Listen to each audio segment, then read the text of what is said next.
positions that you think is really strange and really weird and so on. So we will try to have a really good atmosphere and a good, gentle manner tonight. And because this is a very important question to discuss. It's very important that we do it diligently and in a nice way, I think. So both you who are a Christian, you know it says in the Bible that we should give reasons for our hope with humility and with respect. And for those of you who are not Christians or maybe not religious, it's just common sense to be a nice person, isn't it? So with these words, I would like to ask Torbjorn to start his 20-minute session. Okay, can you hear me? Thank you very much for this kind and challenging invitation. I will start my speak with characterizing my own view of morality. First of all, I believe that there are moral truths. It's true, for example, that it would be wrong to torture an innocent child with no good purpose, not even for the fun of it. It would be wrong to do this. It's a moral truth, I would say. And then I reject all sorts of moral nihilism and also expressivist ideas about what we do when we utter moral sentences. I think morality is different here from matters of taste, for example. When I say that a certain picture is a good picture, it might mean, at least according to some interpretations of it, that I just express my aesthetic feelings towards this object. There is no proposition expressed that could be either true or false. There's just a mere expression of feelings or attitudes. But morality then, on my account, is different. We do express propositions, and these expressions are true or false. As a matter of fact, each moral proposition, consistent proposition, is either true or false, no matter whether we know it or not. Moreover, I think that moral truth is independent of our conceptualization and of us in a manner that is of importance here. And in this, morality is different from, say, grammar. There is truth about grammar as well. I mean, you could say that a certain sentence is not well-formed, and you can discuss whether a certain sentence is well-formed or not. And there is a truth about the matter, but this truth is not independent of us. We can change the way we speak, and we can make an utterance well-formed by using it and by having people who theorize about language to accept our newly adopted manner of speech. So we can mold the grammatical truth, but basic moral truth is not up to us to mold in this way. It's out there to be found or not to be found, existing independently of us. Thirdly, finally, I think also that this truth is irreducible to other kinds of truth. And in this, I think morality is different from some sort of science. I mean, it's a debated matter again, but some people tend to believe that chemistry, for example, would at the end of the day be reduced to physics. There are no genuine chemical truths, some people hold. It would be possible to see that all chemical truth is reducible in some sense to physics. But my conjecture is that morality is not reducible to any other kind of discourse in this manner, not to science, not to religion. It's sui generis, it's of its own right, morality. Now this realistic view of morality, is really deeply entrenched in our way of speaking about morality and thinking about it. I mean, we often say things like, I thought this was the right thing to do, but I was wrong. Or at first I thought it was right, but then I realized that it wasn't. I know I shouldn't behave in that manner and so forth. We have a way of speaking about morality that is based on some sort of realistic assumption that it is a truth out there to be right or wrong about. Moreover, when we disagree about moral affairs, we not only get angry with each other and destroy the party, I mean, this is also signifying that there is something deep going on beyond this disagreement. We don't rest satisfied with the fact that we have two conflicting opinions, like we could do if some people say that they like a certain kind of food and another person says that he dislikes it. I mean, it's okay. We can live with that. We can have a good party. But if we have conflicting moral opinions, we feel that one of them has to yield. Why? Well, the most natural explanation is that we feel that both of them can't be true. At least one of them must be false when they're conflicting. They can both be wrong, of course, but that's another affair. So I think we have this deeply entrenched, realistic view about morality also. I mean, this is not really an argument in defense of this position, but I just sketch it now so that you shall know how I see morality. I could also add that I think that the true moral principle must be something close to the utilitarian formula, that we should always act so as to maximize the sum total of well-being in the universe. That's a very heavy demand on us, and perhaps we rarely live up to it, but that's really what we should do. That's my moral belief, that this is the true content of morality in the final analysis. Now, how can I say that this is a true morality, that this is a plausible moral hypothesis, the utilitarian formula? Can we also have knowledge in morality? Well, I think we can to some extent. And I think that even if morality is a field in its own right, separate from science, for example, the methods we apply when we try to arrive at justified moral beliefs is not very different from the way we proceed in science. There are two kinds of moral arguments, really, and one of them we end up in when we want to solve a hard practical question. A woman ponders whether she should have an abortion or not, for example, a practical question. If she has a sound moral principle, and also an account of all the relevant facts,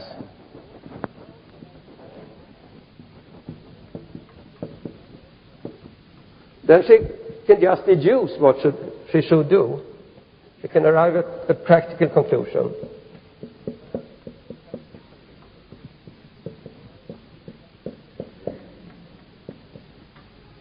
Abstain from the abortion, for example.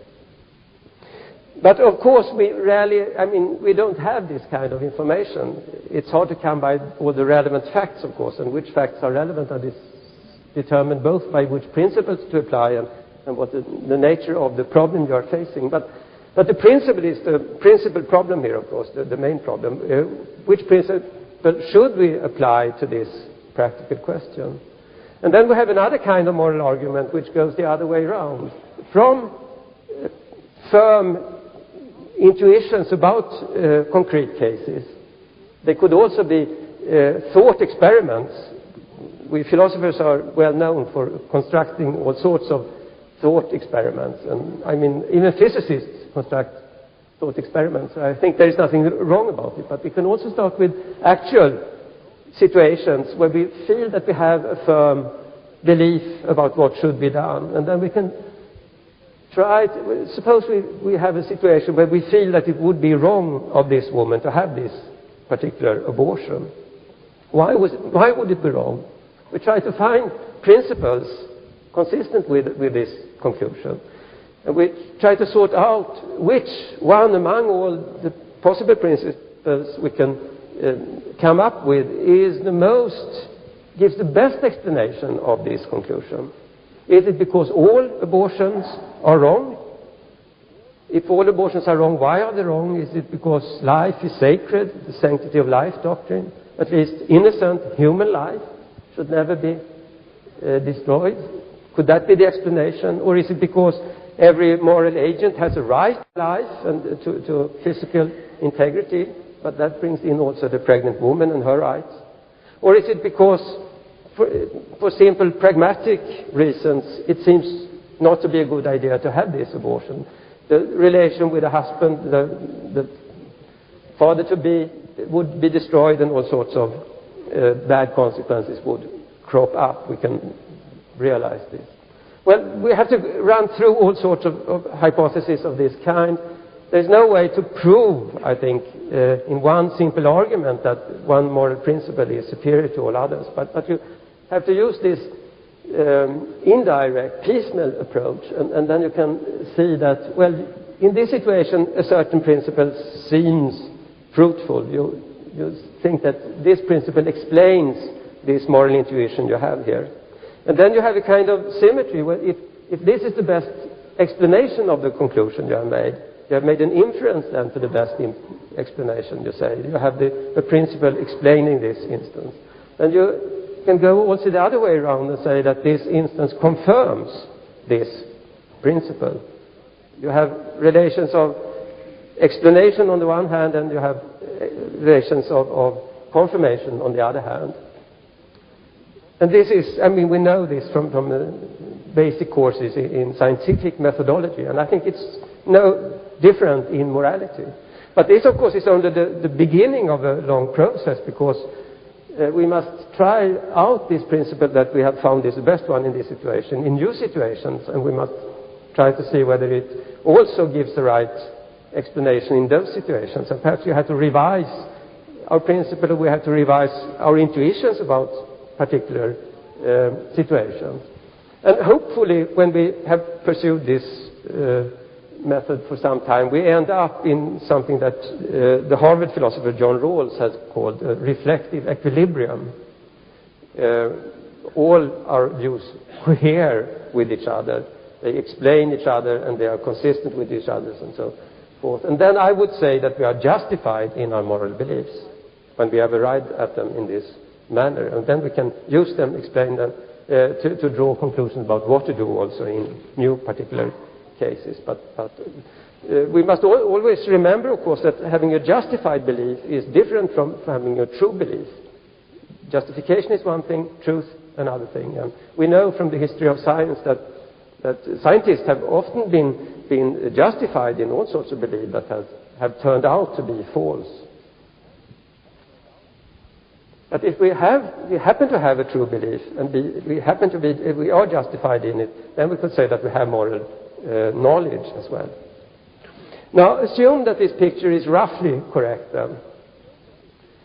Where does God enter the picture? Is there any room for God in this picture of morality? For example, if God is dead, does that mean that everything is permitted, as Dostoevsky had it? No, I mean, Dostoevsky was just wrong about this. No moral conclusions, and the statement that everything is permitted is a moral conclusion, follows from any assumption of this kind. So I think he was wrong. As a matter of fact, I think there is very little space left for God in this picture of morality. So if you accept it, it might be difficult to find a place for God in it. Now, for the rest of the discussion, I will assume that God exists. I mean, we're not discussing whether God exists or not. Just assume that God exists. And I will also assume that he possesses, he or she or it, or whatever you like, possesses those attributes that we usually attribute to him. That is, he is omniscient, he is almighty, and he is infinitely good. Something of the kind is true of him, and he does exist. And yet, for all that, I think there is no room for him in this picture of morality. He is irrelevant from a moral point of view. Now, there seem to be three ideas. How much time do I have? 7 minutes, okay. 7 minutes for three ideas. One of them is the ontological idea that God enters the pictures by deciding what is right or wrong. If God says that something is right, then it is right, because he has said so. And if he says that something is wrong, then it is wrong, because God has ordained that it is wrong. The other, we could say, is an epistemological view, to the effect that even if God can't decide what is right or wrong, and I will argue that he can't, even if he exists and have these attributes, he might at least tell us what to do and give moral advice. I will reject that idea as well.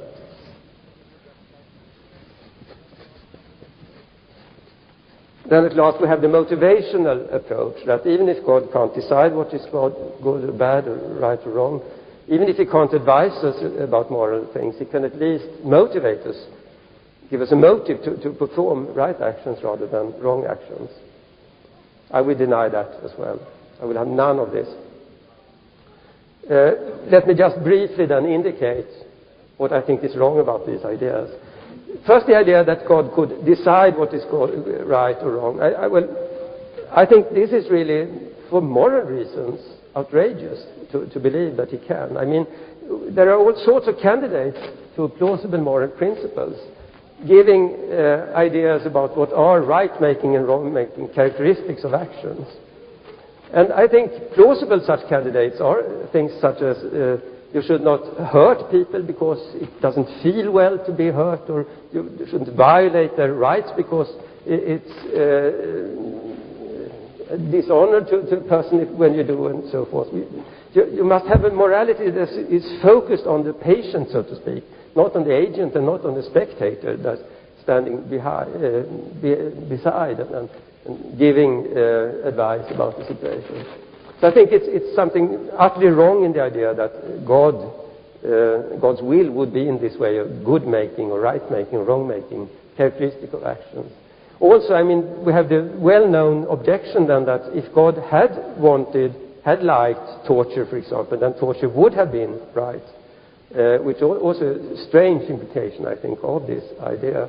Perhaps there are ways of avoiding this conclusion, and we might come back to them in the discussion, but they run into other difficulties, I think. So this is a non-starter, I think. It's even kind of blasphemy, I think, to think that God decides what is good and bad, because it makes God not infinitely good, but self-conceited, rather. I mean, what does it mean then that God is infinitely good? It means that he loves himself so much that no one can love himself anymore. I think that is kind of heresy, really, to adopt this point of view. What about the epistemological idea, then? Could God give us advice? Well, if God is good, and it's part of God's nature to be good, then, of course, God only performs good and right actions. Perhaps God can perform evil actions. Perhaps there is a possible world where God performs evil actions as well, but let's not bother with that possibility here right now, because in the actual world, God only performs morally unobjectionable actions. I concede that. And he gives only good advice. So could we not then just not turn to God for advice? Well, the problem, of course, is that how should we know that the advice we receive really is coming from God and not from Satan himself? Even if a man with a white beard is speaking to us from the skies, he may be a fake. And how should we ascertain that the message is genuine? I mean, the only way to do that is to compare it, I think, with our own moral intuitions. If it's a morally sound, basically sound message, then it's genuine. If not, it must be from Satan. There is no other way to tell.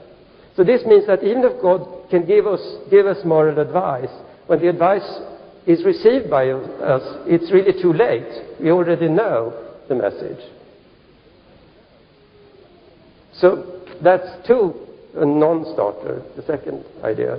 The third, of course, I mean, it would be foolhardy to deny that it has worked. I mean, if you read the Sermon on the Mountain, is that it's called in English, Sermon on the Mountain, see that God or Jesus tells you to be kind to each other and so forth, and then he always adds that otherwise you will suffer terrible punishments in hell. And if you behave, then of course you will receive a lot of pleasure, internal bliss in return for this good behavior. So of course, I mean, the religions have been very effective, of course, in instilling a kind of moral behavior in people. But note that when you are doing this, then you have people behave well, but for egoistic reasons. Because this is a way of not ending up in hell. That's why you behave decently to each other, not destroy parties and so forth. Not because you love each other, but because, well, or if you love each other, it's because you want to make a good impression. So this is really also a non-starter. It can produce good behavior, but for the wrong reason. So God is again out of the moral picture, at least narrowly conceived, as I have done here. Yeah, so to conclude, then, that's the end of my talk, is that even if we grant that God exists, even if we grant that God is infinitely good, almighty, and everything you want to add to this description, we end up with the conclusion that he is of little use in moral situations, moral arguments. Thank you very much.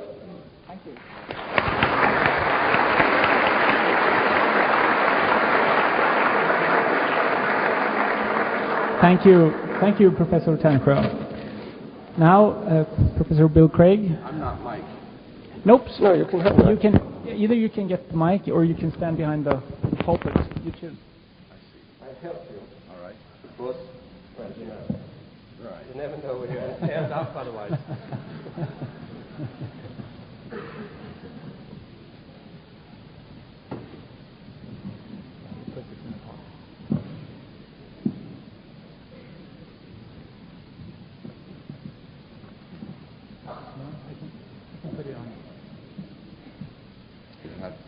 Is that all?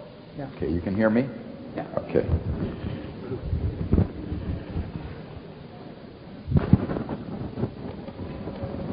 Well, good evening. I want to say what a delight it is to be participating in the debate tonight with Professor Tannsjo and to be discussing this very important issue with you this evening.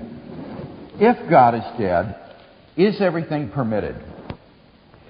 When we ask that question, we're posing in a provocative way the meta-ethical question of the objectivity of moral values.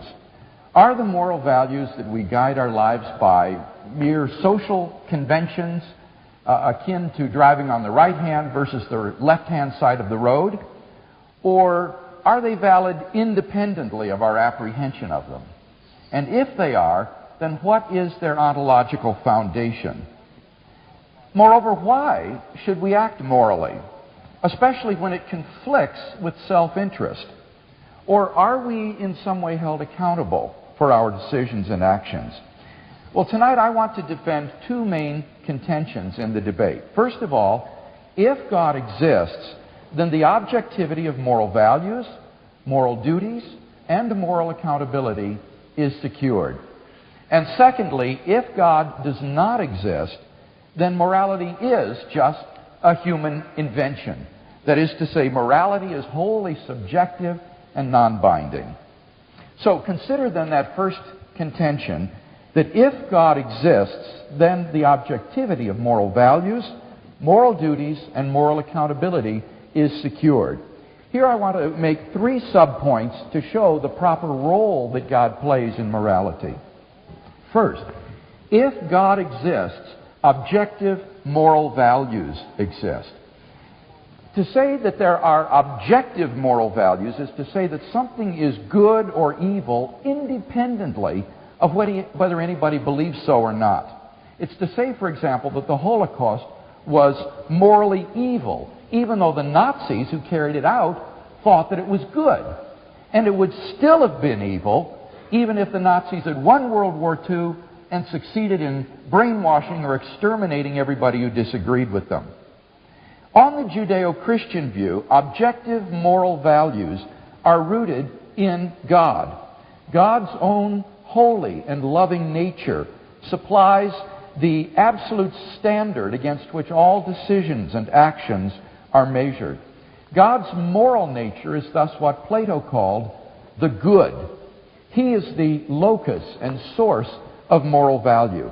He is by nature essentially loving, kind, faithful, generous, and so forth.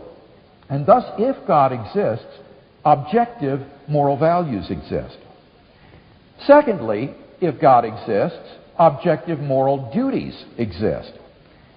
To say that we have objective moral duties is to say that we have certain moral obligations and responsibilities, whether we believe that we do or not. On the Judeo-Christian view, God's moral nature is expressed in relation to us in the form of divine commands, which constitute for us our moral duties. And thus, far from being arbitrary, as Professor Tannsjo assumed, these commands flow necessarily from God's moral nature. In the Judeo-Christian tradition, the whole moral duty of man can be summed up in the two great commandments. First, you shall love the Lord your God with all your strength and with all your soul and with all your heart and with all your mind. And second, you shall love your neighbor as yourself. On this foundation, we can affirm the objective rightness of love, generosity, self-sacrifice, and equality, and condemn as objectively wrong selfishness, hatred, abuse, discrimination, and oppression. Third, if God exists, then moral accountability exists. For on the Judeo-Christian view, God holds all persons morally accountable for their actions. Evil and wrong will be punished. Righteousness will be vindicated. Good ultimately triumphs over evil. And we shall finally see that we do live in a moral universe after all. In the end, the scales of God's justice will be balanced. And thus the moral choices that we make in this life have a supreme and eternal significance. We can, with consistency, make moral choices which run contrary to our own self-interest, and even make acts of extreme self-sacrifice, knowing that such decisions are not empty and ultimately meaningless gestures. Rather, our moral lives have a paramount significance. So, in summary then, I think it's evident that if God does exist, then the objectivity of moral values, moral duties, and moral accountability is secured. Theism thus provides a sound foundation for morality. Now that brings me to my second contention, that if God does not exist, then morality is just a human invention. That is to say, morality is wholly subjective and non-binding. And here again I want to make three sub-points. First, if atheism is true, then objective moral values do not exist. If God does not exist, then what foundation remains for objective moral values? More particularly, what is the basis for the value of human beings? Professor Tannsjo's view is called hedonistic utilitarianism. He believes that human happiness or pleasure is objectively good. Now, quite honestly, I just don't see any reason to think that if atheism were true, that there would be anything particularly good about human happiness. If there is no God, then there's no reason to regard human happiness as is any way important or significant. After all, on the atheistic view, what's so special about human beings? They're just accidental byproducts of nature, which have evolved relatively recently on an infinitesimal speck of dust called the planet Earth, and which are doomed to perish individually and collectively in a relatively short time.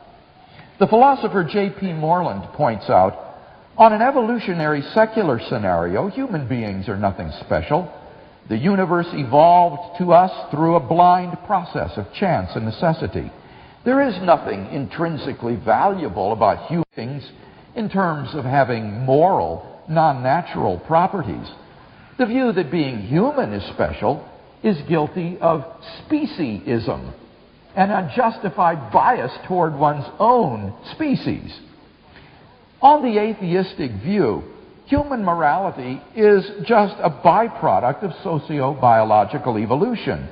Just as a troop of baboons exhibit cooperative behavior and even altruistic sacrificial behavior because evolution has determined that such behavior is advantageous in the struggle for survival, so their primate cousins, Homo sapiens, also exhibit similar behavior for the same reason. As a result of socio-biological pressures, there has evolved among Homo sapiens a sort of herd morality which functions well in the perpetuation of our species, in the struggle for survival. But on the atheistic view, there doesn't seem to be anything about Homo sapiens that makes this morality objectively true. What would Professor Tannsjo say, I wonder, to someone who denies that human beings are intrinsically valuable, or the flourishing of their species particularly important in the grand scheme of things? In an interesting article, Is Rape Wrong on Andromeda, Professor Michael Roos argues that rape may not be considered wrong by intelligent extraterrestrial life. He writes, although the immorality of rape is a human constant, we cannot thereby assume that it will be a constant for other organisms, including extraterrestrial intelligent organisms. Certainly, if we look elsewhere in the animal world, we see acts which look very much like rape occur on a regular basis. Furthermore, there are good biological reasons why this sort of behavior frequently occurs. If a male animal is prepared to attempt rape on occasion, he is more likely to reproduce than otherwise. But this raises two very troublesome questions for Professor Tannsjo's view. First of all, how should these extraterrestrials who consider rape moral behave toward us? Suppose they're sufficiently similar to mammals to be able to copulate with human females. In their view, raping throughout the earth would be morally just fine. If we protested, but your action doesn't contribute to the maximization of human happiness or pleasure, they would reply, who cares about human pleasure? What we care about is extraterrestrial pleasure. In fact, suppose they were as superior to us as we are to pigs and cattle, and they decided to farm the earth, to use us as food and laboring animals. On the atheistic view, there would seem to be nothing immoral about this, nor can I see why these extraterrestrials should be any more concerned about the happiness of our species than we are about the happiness of pigs and cows. Secondly, second question, why shouldn't the human rapist rape if he feels like it? Extraterrestrials do it. Animals do it. Why shouldn't we do it? All Professor Tannsjo can say is that it doesn't contribute to the greatest amount of human happiness. But so what? There's nothing particularly valuable about human beings or their happiness that should give us pause on the atheistic view. Professor Tannsjo is guilty, I think, of speciesism. And I just can't see any reason why, on the atheistic view, that we should regard human happiness as objectively good. Second, if God does not exist, then objective moral duties do not exist. On the atheistic view, human beings are just animals, and animals have no moral obligations to one another.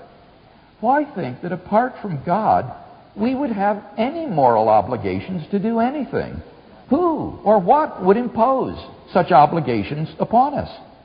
Richard Taylor, who is a non-Christian ethicist, makes this point effectively when he writes, a duty is something that is owed, but something can be owed only to some person or persons. There can be no such thing as duty in isolation.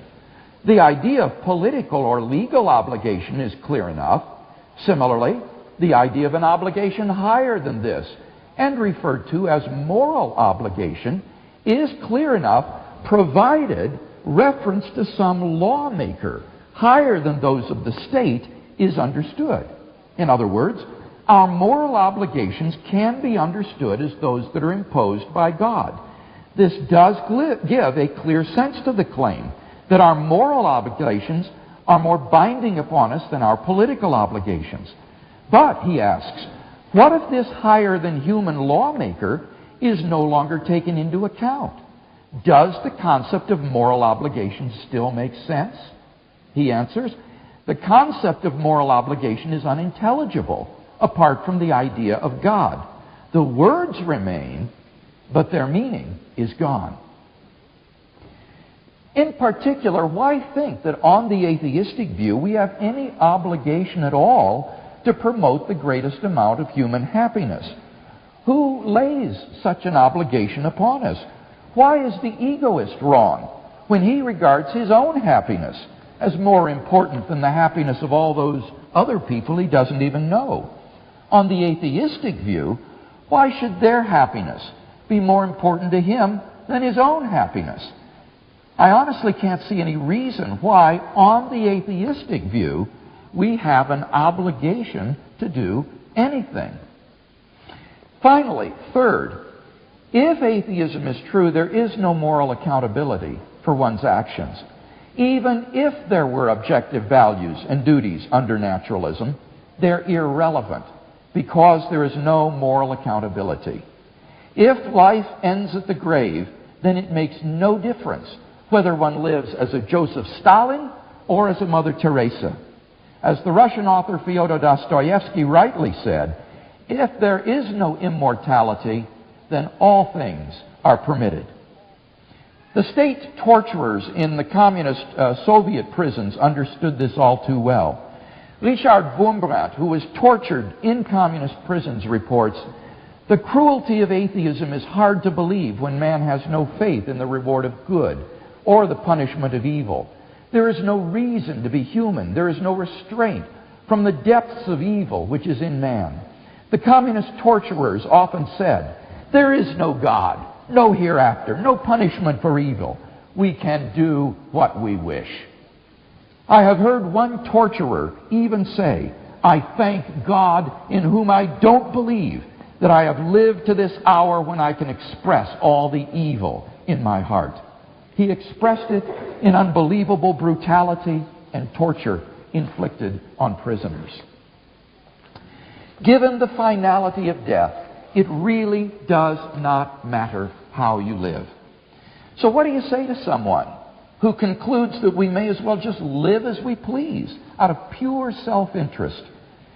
This presents a pretty grim picture for an atheistic ethicist like Kai Nielsen of the University of Calgary. He writes, we have not been able to show that reason requires the moral point of view, or that all really rational persons should not be individual egoists or classical amoralists. Reason doesn't decide here. The picture I have painted for you is not a pleasant one. Reflection on it depresses me. Pure, practical reason, even with a good knowledge of the facts, will not take you to morality. End quote. Now, somebody might say, but it's in your best interest to live in a moral lifestyle. But clearly that's not always true. We all know situations in which self-interest runs smack in the face of morality. Moreover, if one is sufficiently powerful, like a Ferdinand Marcos or a Papadoc Duvalier, one can always ignore the dictates of conscience and safely live in self-indulgence. Historian Stuart C. Easton sums it up well when he writes, there is no objective reason why man should be moral, unless morality has different perspectives on morality, depending on whether or not God exists. If God exists, there is a sound foundation for morality. If God does not exist, then as Nietzsche saw, we are ultimately landed in nihilism. But the choice between these two need not be arbitrarily made. On the contrary, the very consideration we've been discussing tonight can constitute moral justification for believing in God. For example, if we do think that objective moral values exist, then we shall be led logically to the conclusion that God exists. And could anything be more obvious than the fact that objective moral values do exist? Professor Tannsjo himself argues that we observe objective moral values in the world. And thus the existence of objective moral values serves to demonstrate the existence of God. Or take the nature of moral obligation. If we deny God's existence, it's difficult to make sense of moral duty or right and wrong. It follows that if moral obligations and right and wrong do exist, they necessitate God's existence. And certainly we do have such obligations. Recently speaking at a Canadian university, I saw a poster in the hall put up by the Sexual Assault and Information Center. It read, "Sexual assault. No one has the right to assault a man, woman, or child." Now, most of us recognize that statement as true, but the atheist can make no sense of a person's right not to be sexually assaulted by another. The best answer to the question of the source of moral obligation is that moral rightness or wrongness consists in agreement or disagreement with the will and commands of a holy, loving God. Finally, take the problem of moral accountability. Here we find a powerful practical argument for believing in God. For to believe that God does not exist and that there is no moral accountability would be quite literally demoralizing. That is to say, we would have to believe that our moral choices are ultimately insignificant, since both our fate and that of the universe will be the same, regardless of what we do. By demoralization, I mean a deterioration in moral motivation. It's hard to do the right thing when that means sacrificing your self-interest, or to resist temptation when the desire is strong. And the belief that ultimately it does not matter what you choose or do is apt to sap one's moral strength and undermine one's moral life. By contrast, there's nothing so likely to strengthen the moral life as the beliefs that one will be held accountable for one's actions and that one's choices do make a difference in bringing about the good. Theism is thus a morally advantageous belief, and this provides practical grounds for belief in God. So in conclusion, if God exists, a sound foundation for morality exists. On the other hand, if we can be good, then it truly follows that God must exist. Okay.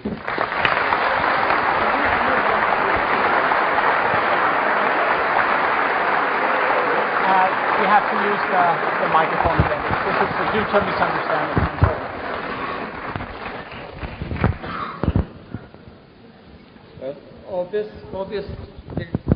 I wanted to go one, but I don't know whether it's functioning. Maybe you have to wait a little bit. Sorry, you can use it. All right. Good. Obviously, there is both agreement and disagreement.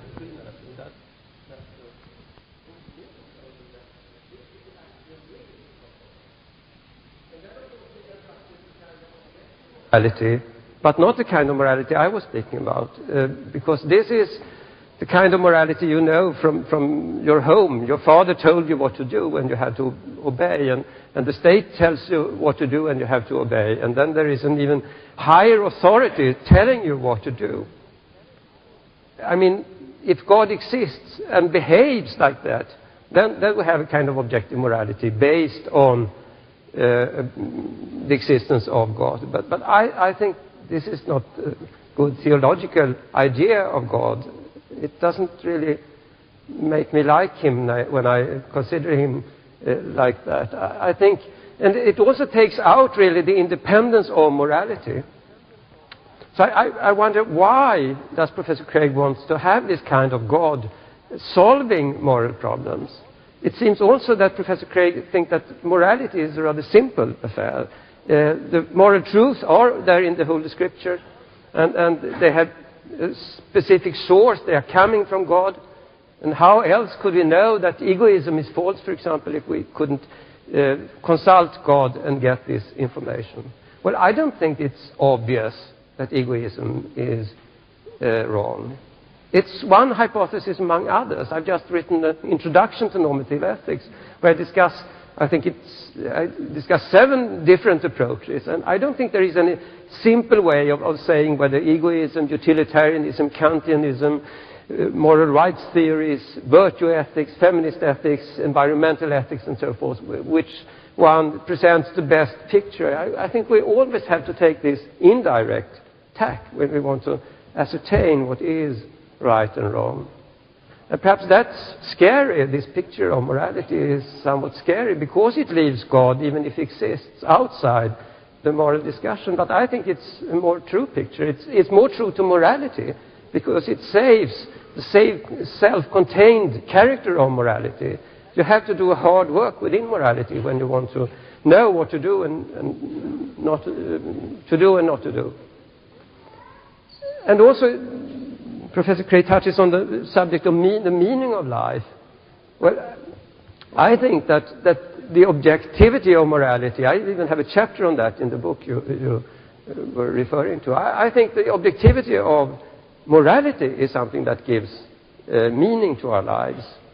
The fact that we're not just behaving against each other, we're behaving rightly or wrongly, and there is a true answer to this. I mean, this gives a sense of importance to what we do. No matter whether we die and go away, while we're here, it's even more important how we treat each other. And we have to find out a proper way of doing so. And we can do this. I think with this kind of approach I have indicated, we can approach the moral truth. Well, what if our moral capabilities and sensibilities are the results of evolution? Does this mean that there cannot be a genuine objective moral truth? No, I don't think so. I don't think that we should feel threatened by the evolutionary story that could be told about the development of our moral capabilities. A similar story can be told about our mathematical faculties, for example. But this doesn't mean that 2 + 2 does not make 4. I mean, this is an objective mathematical truth, I think. And the fact that there is an evolutionary explanation of a certain capacity we have doesn't say anything about the content of our thought. I mean, there are, of course, aspects of our thought that lacks objectivity. I mentioned matters of taste, for example. Whether something tastes good or even whether a picture is a good one or not, that's a matter of taste. But the objectivity of morality is not ruined by the evolutionary hypothesis that this is the way we have gained this kind of capacity for making this kind of distinction. So I feel at a loss somehow here. I'm not quite sure where I should place Professor Craig here in his statement. Is it really the idea? He says that God is the source of morality. Does that mean that the will of God is a right-making characteristic? Or does it perhaps rather mean that when we say that something is right, then we're just saying this is what God wants us to do? But then I'm not so interested in morality anymore. I think that's a rather superficial kind of morality. And I'm also amazed, I want to press that point too, about the idea that morality is rather simple, that we, in the Holy Scripture we have the message. I have the impression, even among people who tend to believe that they are all of the same moral conviction, Christians who are all of the same moral opinion, they adhere to Christian morality, they say. They disagree in many affairs here. To some, the core really of Christian morality is the sanctity of life doctrine. That's really what Christian ethics is about. You must never kill an innocent human being. That's what it really comes to. But others are more, I have sometimes said that I get the impression that God is utilitarian when I read about that. That might be to press the case a bit too hard. But I just want to stress that it's a rather difficult, I think, objective to tell exactly which kind of morality is surfacing in the biblical text. So I don't think it is an easy task to arrive at this conclusion. And then we have the problems I mentioned earlier on, that we don't know, even if God is the source of the message, perhaps in the simplistic manner that he decides only what to do, like our fathers used to do. We still must be uncertain about the content of this message, because we have to compare it with something before we can be certain that it's not from Satan rather than from God. So we have to, I think we can't get past this necessity of pursuing moral arguments independently as if God is not part of the picture. Then I was accused of being a speciesist, but that was a simple misunderstanding, because the kind of utilitarianism that I'm advocating doesn't place the human species in any special position. It's as bad to torture another animal as it is to torture a human being, according to my moral view. And of course, those who dislike this particular moral stance might go to the Bible perhaps to try to find some evidence there, textual evidence there, for the position that human creatures are special, that we are more noble, more important from a moral point of view than other species. But I don't think that's a good idea really as a Christian to do that, because I don't think this is a good moral idea. And I think also the textual evidence there is rather weak. I mean, if you read Genesis and have a charitable interpretation of it, I think there is nothing in it that really forces you to this rather stupid, I think, conclusion. So, I mean, and again, you can see that you can't really solve questions with reference to the Holy Scripture, with reference to God. And the reason might be, I think, that God is irrelevant to these kinds of discussion. That doesn't mean that God doesn't exist. It doesn't mean that God is not an important being. I mean, he is very important if he has all those characteristics. But we are kind of left alone with our moral problems for all that.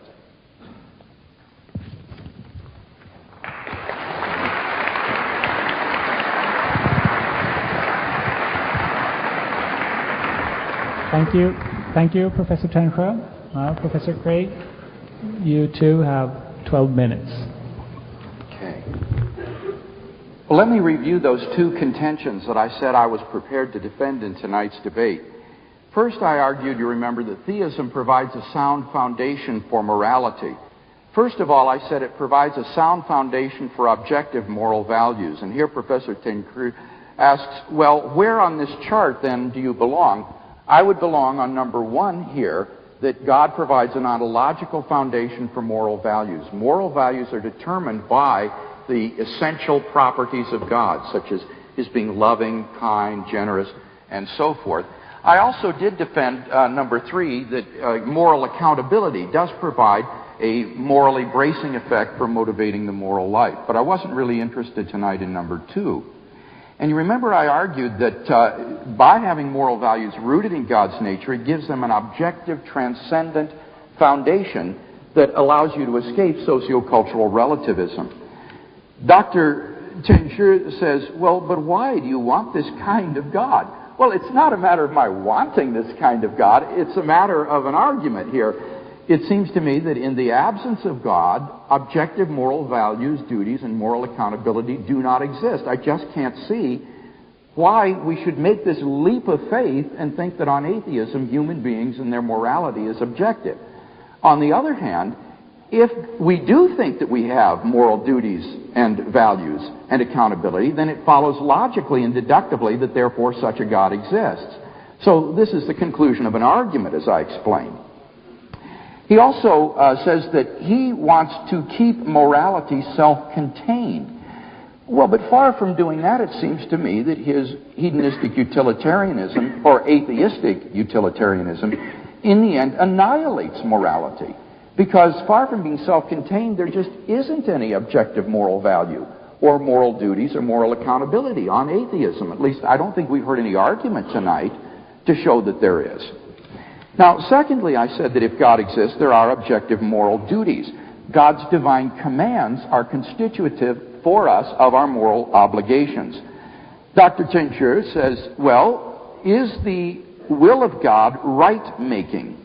Yes, I think this is correct. What God commands becomes our moral duties. What He forbids are our moral prohibitions, and what He permits then is something that is what He would call right or permissible for us. So you can give it a good account of moral obligation on the basis of divine commands. But notice that they're not arbitrary. Unlike William Occam's voluntarism, I'm arguing, as Aquinas and others did, that these are rooted in the moral nature of God themselves, and so these are not arbitrary commands. Dr. Tannsjo says, well, are you making a meaning claim, reducing moral language to the language of divine commands? No. My argument is not an argument about moral semantics. I'm not giving a meaning claim about the meaning of moral duties. Rather, I'm giving an ontological foundation for moral duties. Where do our moral duties come from? Why do we have these obligations? Because we have been commanded by a holy and loving God to do these things. Thirdly, I argued that if God exists, moral accountability exists because God holds us responsible for our moral actions, and this gives our moral lives great significance, and he did not respond to that point.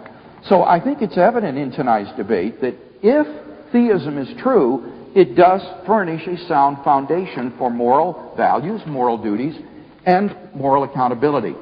Now the question is, what about atheism? Can atheism do as well? Well, I argued first that if atheism is true, there's no objective moral values. There's no reason to think that human happiness is good on atheism. Now, Dr. Tannsjo says, well, evolution doesn't undercut the existence of objective values. I grant that point. That would be to commit the genetic fallacy. But that's not my argument. Rather, what I'm arguing is that without God, there's simply no reason to think that the happiness of this particular species is good or has this moral property of goodness. I just don't see any reason to think that on an atheistic view, this species is anything special. Now, he says, but on my view, human species is not in fact special. I'm talking about any sort of pleasure whatsoever. But I think in saying that, he has yielded the floor, in a sense, to me, because you see what that means is that it makes it even more dubious that pleasure is the source or the locus of moral goodness. And remember that on that view, then, these extraterrestrials raping throughout the earth could be justified, because it would so increase the maximum amount of pleasure in the universe that that would be permitted. In other words, his view really does lead to everything being permitted, because you can construct scenarios like extraterrestrial rape in which the amount of pleasure in the universe would be increased, and therefore everything could be justified and permitted. So it seems to me there's just no reason to think on atheism that human happiness is good. Now, I want to underscore this by something that he says in his book on moral realism. He makes the very interesting claim that a mental state of mind having the property of goodness is distinct from its having the property of being pleasurable. These are not identical. Moreover, he says, there are possible worlds in which the same mental state has the property of being pleasurable, but it does not have the property of being morally good. Now, in that case, that means it is contingent that this mental state has the property of being morally good, and therefore it cries out for an explanation. Why is this pleasurable mental state morally good on atheism? It's not necessary. It's contingent. There has to be a reason why this mental state, being pleasurable, should be identified or should have the property of moral goodness. And I simply cannot think of any answer on atheism, and we haven't been given one. But then an even deeper problem surfaces, I think. Notice that on his view, it is the mental state that has the property of being good, not the person. In other words, it's the mental state which the person has that has the property of goodness, not the person who has the mental state. On his view, persons turn out to have no intrinsic value whatsoever, which to me seems just morally counterintuitive and just underlines the inadequacy of this atheistic utilitarianism. So, in short, I really honestly don't see any reason to think that on atheism we should identify pleasure or happiness, whether of human beings or of extraterrestrials, as morally good. And if we do make that identification, then everything is permitted, because if it increases extraterrestrial pleasure sufficiently, virtually any sort of action can be justified. Secondly, I argued that if God does not exist, there are no objective moral duties. Why? Well, because even if there are objective values, there's no lawgiver to lay any moral obligations or duties upon us. Richard Taylor, whom I quoted before, invites us to imagine a state of people living in a group of people living in a state of nature. And he says, let's suppose one of them kills another person and takes his goods. He writes, such actions, though injurious to their victims, are no more illicit or immoral than they would be if done by one animal to another. A hawk that seizes a fish from the sea kills it, but does not murder it. And another hawk that seizes the fish from the talons of the first takes it, but does not steal it. For none of these things is forbidden. And exactly the same considerations apply to the people we are considering. You see, in the absence of a divine lawgiver, there just is no source of moral obligation or moral duties. And I saw no answer to from Professor Tannsjo in the last speech on this issue. Finally, number 3, there's no moral accountability on atheism. Remember, we saw that there's no reason to be moral, to adopt a moral point of view. Acts of self-sacrifice are particularly inept on the atheistic view. Why should I sacrifice my self-interest and even my life for others whom I don't even know? On the atheistic view, there can be no good reason for such a self-negating course of action.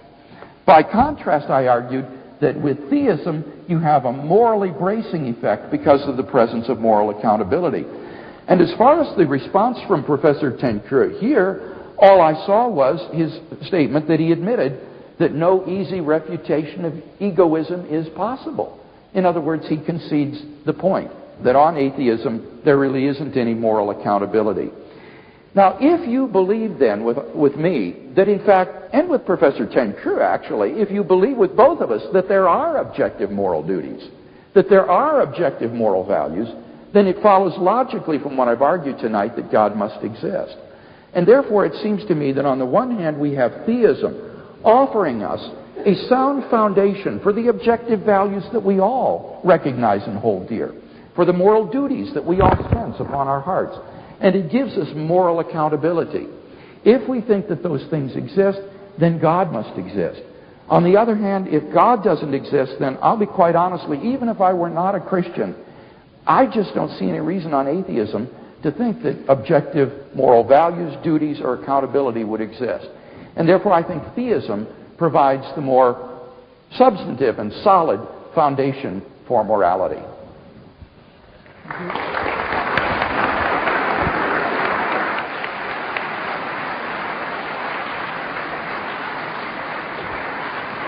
Thank you, Professor Craig.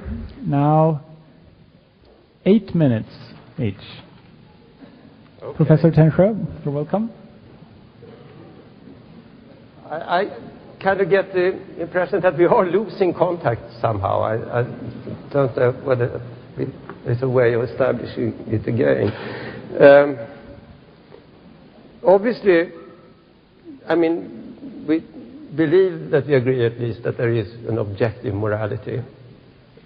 I don't think that atheism provides any foundation for this belief.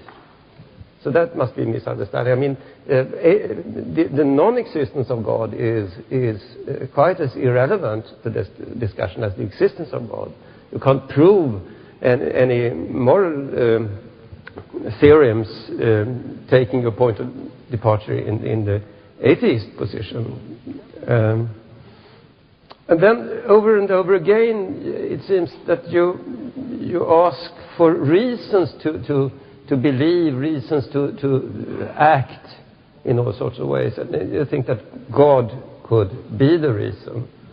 he told us to do this, so that's why we should do it. Or if we don't do it, then he will punish us, so that will be a reason to behave well. Well, I agree that this kind of God could exist.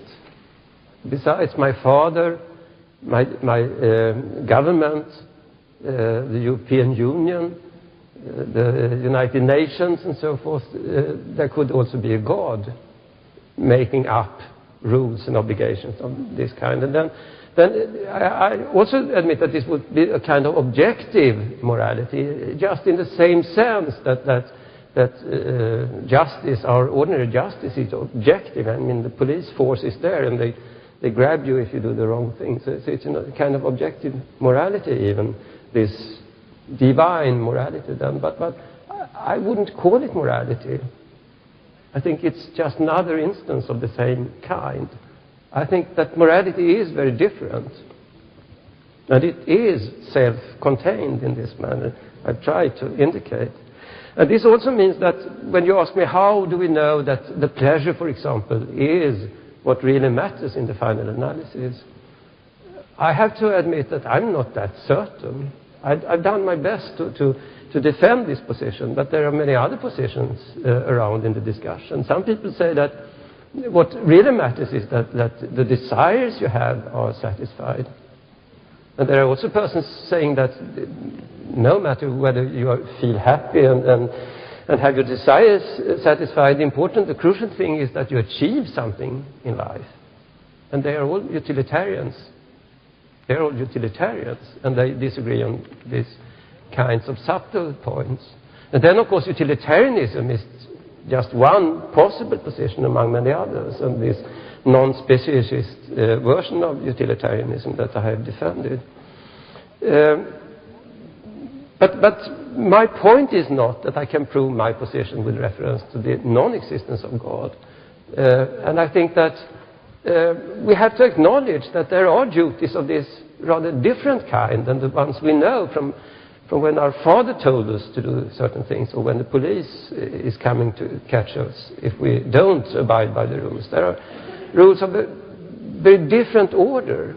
And moral philosophers agree that there are moral duties, even if there is no one who tells us to do certain things. But they disagree, of course, about how we should conceive of these duties. I mean, Immanuel Kant think that the German philosophers think that they are self-evident to us somehow, and they are imposing themselves upon it. We can realize that we have them, but there is no lawgiver imposing them on us. We can just realize that the kind of creatures we are, we have to behave in those ways. It's self-evident to us. Other moral thinkers say that, well, the obligations are there because certain individuals have rights. So that's why you are not allowed to do certain things, or must do certain things, because otherwise you will violate the rights of other people. And then there are those who, like me, think that the source of these obligations are really what happens to people when you act one way or the other.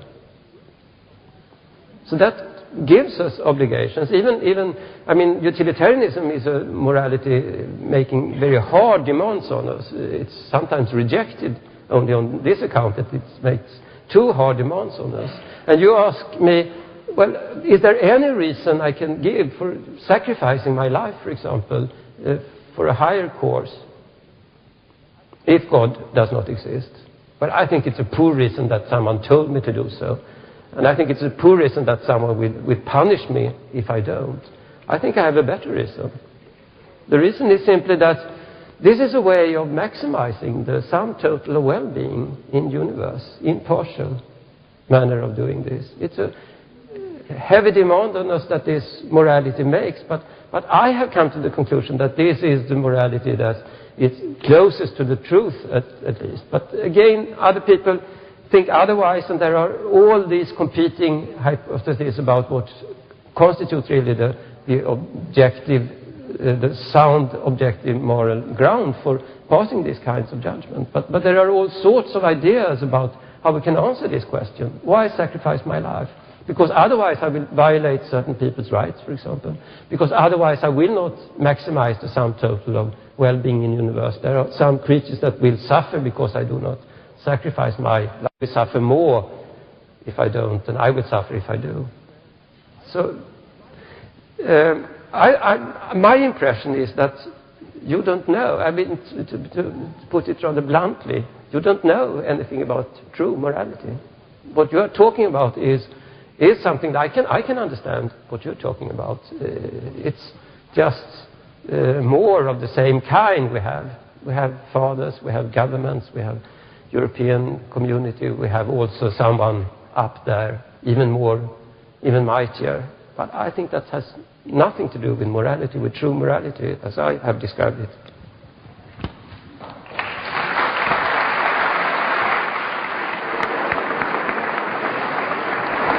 Thank you, Professor Tannsjo. Thank you. And now, Professor Craig. Okay. 8 minutes. All right. I don't think I'm going to need my whole 8 minutes because I don't think there's very much that needs to be said. First, does theism provide a sound foundation for morality? Professor Tannsjo admits in the last speech there could be a God, but he says what you're talking about I wouldn't call morality.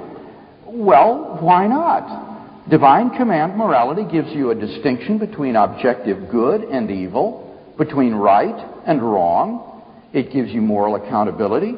I don't see why we should think this is not talking about morality. And when he says, well, you don't know anything about morality, this is not only insulting to me, but it's insulting to Thomas Aquinas and to a whole history of divine command moral theorists like Philip Quinn today, or Janine Marie Idziak, or others.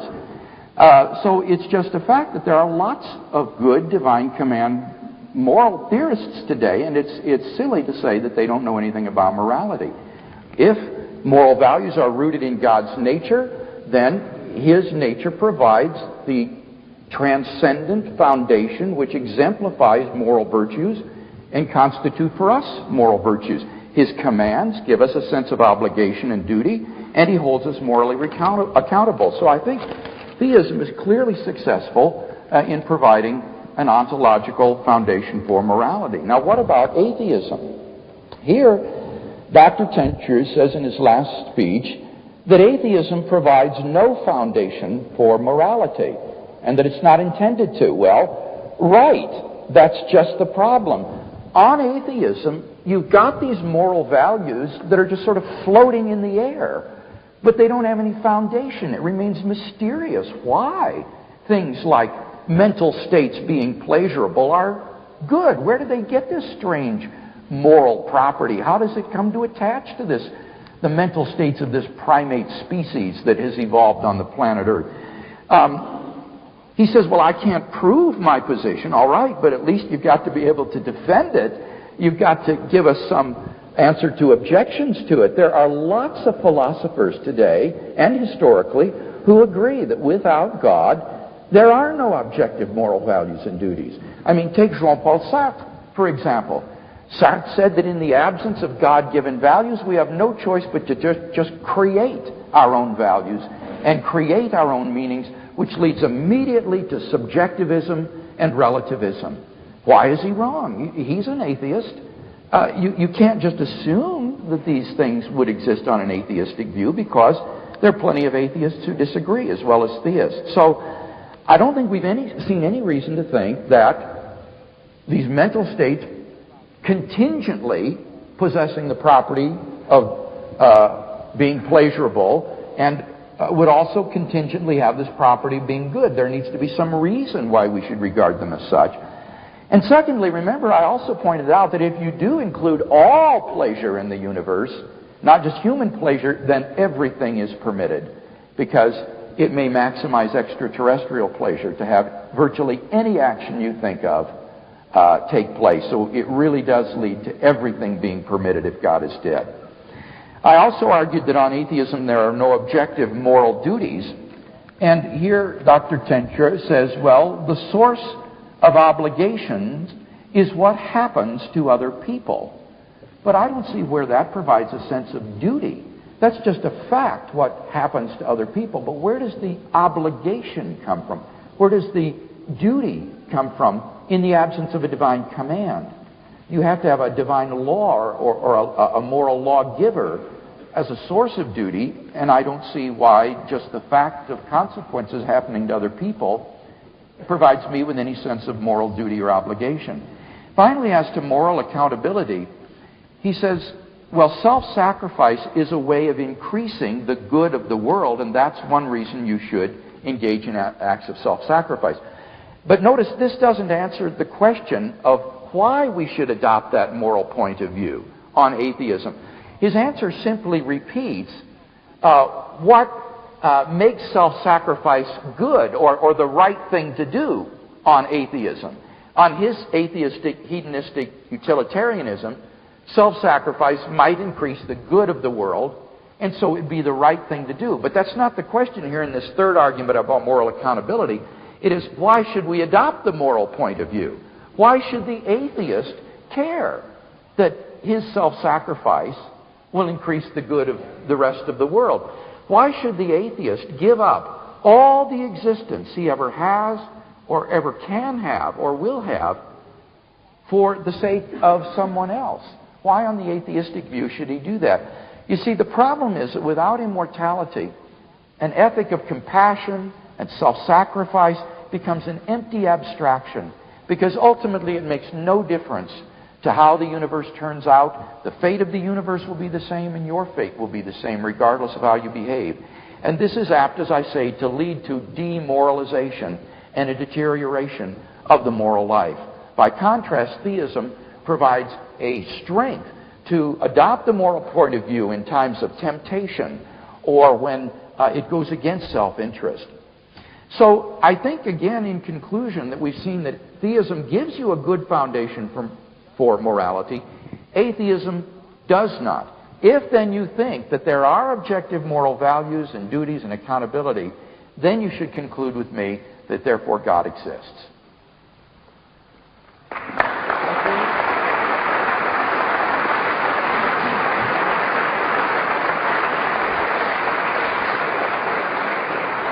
Thank you, Professor Craig. Now, 5 minutes, Professor Tannsjo. Okay. Yeah, just a trivial point, a misunderstanding that has surfaced in the discussion here. I mean, there is a sense in which everything is permitted on the morality I defend. But I don't think that this was the idea intended by Dostoevsky. Perhaps it was, but I've never understood him in that way. I mean, utilitarianism is the idea that you should always act so as to maximize the sum total of well-being in the universe. And this means, of course, that there are no more conventionally described kinds of actions that are always wrong or always right. You can't even say that you should never torture a person if you adhere to the utilitarian creed, because in some very special situation it might be the right thing to do because it produces better effects in the long run. So in that sense, I'm advocating a kind of morality implying that everything is permitted. But this is not moral nihilism, because it's a very heavy demand you have on yourself in each instance that you should act, you should do that act that is maximizing in the way I have indicated. So all actions are either right or wrong. You can divide the moral universes in actions that are right or wrong. And some of those who are right are also obligatory. They are your duty to perform them, because they have many alternatives can be equally good, but those that are uniquely better than every other alternative in the situation, those are the actions that are your moral duty. So that's my idea of moral duty. And then Professor Craig comes back to the question over and over again, and perhaps we come to a situation where it doesn't really is any point in repeating our arguments, but he questions me, is there any foundation for this kind of obligation? And can we really believe that people will take such obligations seriously? And is there any reason for acting on them? And I repeat, well, yes, there are good, solid moral reasons for abiding by them. It's the right thing to do. But then Professor Craig wants another kind of reason. But how can we have a better reason than a basic moral reason for action? I fail to understand that. And finally, I think the main problem with this idea of morality founded on the idea that God tells us what to do. I mean, the higher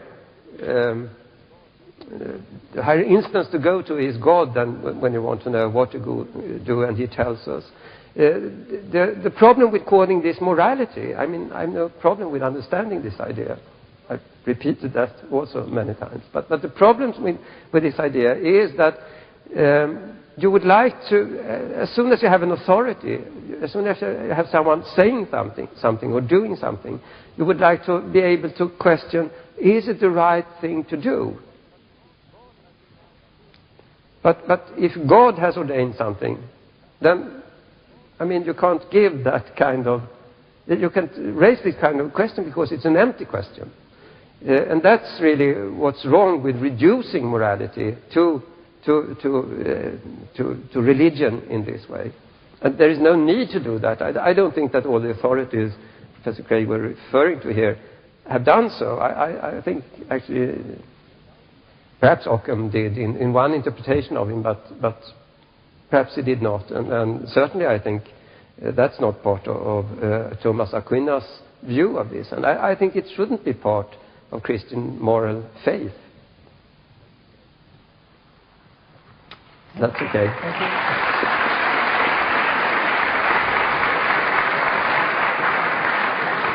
Thank you. Professor Craig, 5 minutes. I think what we've seen tonight is a demonstration of how secular philosophy too often overlooks the alternative provided by Christian theism.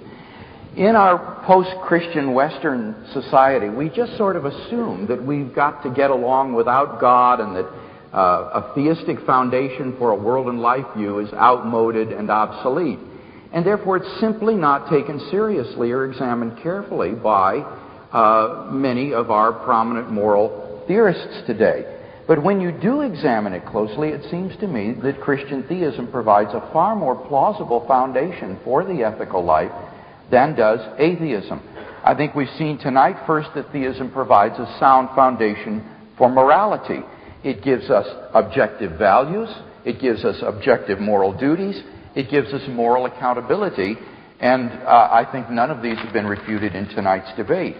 By contrast, I think we've seen that atheism, when you question its assumptions, just doesn't stand up. The problem with Dr. Tannsjo's hedonistic utilitarianism is not the utilitarianism so much. It's not the superstructure. It's the foundations on which it's built. It's the atheism on which it's built. And that simply provides a rotten foundation for a system of ethics. First of all, there's no reason to have objective moral values on such a view. On such a view, there simply isn't any reason to identify pleasure or the pleasure of mental states as having this odd property of goodness. And if you do, it still leads then to everything being permitted. Now, interestingly enough, he admitted in his last speech that on his view, in one sense, everything is permitted. And I think that's right. But he said it's not in the sense by Dostoevsky. Well, I would say that on atheism, everything is permitted in multiple senses. First, everything is permitted in the sense that on the basis of maximizing pleasure, you can justify anything. In his book, Dr. Tannsjo even says that torture of an innocent person could be justified to bring about the maximal happiness of a great number of already very happy people. So you can justify anything on that principle. Secondly, in Dostoevsky's sense, there's no immortality, and therefore no moral accountability. In that sense, everything is permitted. Thirdly, I've argued there's no moral duties, because there's no moral lawgiver, and so everything is permitted literally in that sense. Nothing is forbidden. So atheism just doesn't have the ontological wherewithal to provide a sound foundation for morality. As for moral accountability, Dr. Tannsjo repeats, there are moral reasons for self-sacrifice. But you cannot provide moral reasons for adopting the moral point of view, because what we are asking is, why should we heed those moral reasons? And here, you must provide some non-moral reason for why you adopt the moral point of view on atheism. And there simply isn't any reason, because there's no moral accountability. This is not a problem I invented. This is a problem, for example, that Kai Nielsen, as we saw in my first speech, struggles with, because as an atheistic ethicist, he says there is no way to refute the egoist or the amoralist who says, why adopt the moral point of view on atheism? So basically, I think atheism is really bankrupt when it